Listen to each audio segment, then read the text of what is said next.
This is question 34 from section B of the 2018 PBSAA paper. In this question, we're given a circle centred at point O here, and we're told RT is tangent to the circle at S. So RT meets the circle at one point, and it's this point, S. We're told QS equals QP, so i.e. the length of this line segment QS is equal to the length of this line segment QP. And we're told the angle PST here is 75 degrees. And we're asked to find the angle QSO, marked in red here. So we have to find angle QSO, or as I've marked here, X. And so what do? Well, the logical approach is just try and fill in as much of this diagram as we can, get as much information as we can out of it, and then see where it goes, and hopefully we can get some expression for X. So the first one, we know this angle, right? Because we've got a tangent here and a radius here. And so we know these meet at a right angle. So 75 plus whatever this angle is should be equal to 90. So this must be 15. But now this doesn't look particularly good because it's not obvious what angles we could fill in next.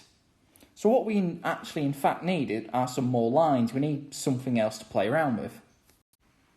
So what logical choices of lines are there to add? Well, OQ and OP really. There's not really much else you could feasibly add.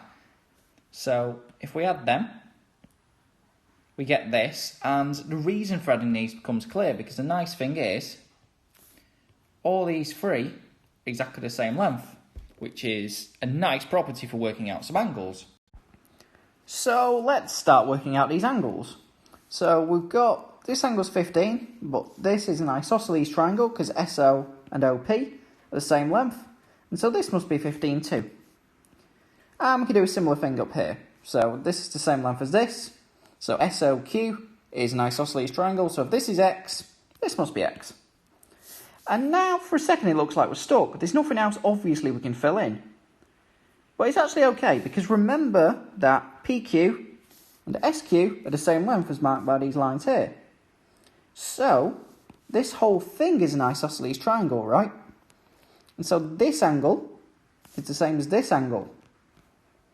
And so this angle must be X plus 15 degrees. So this must be X. And by similar logic, as finding the 15s and the X's, this must be X because this is an isosceles triangle, POQ. And we've got an absolute ton of information here, and we've actually got enough to find X. Because if you look at this big triangle, we've got every angle filled in as some expression of X.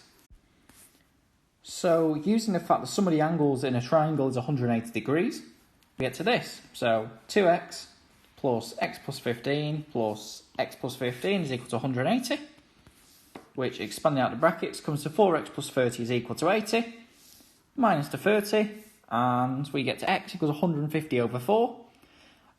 In the multiple choice, our answers are some of them are in decimal form, so let's get that down to a decimal.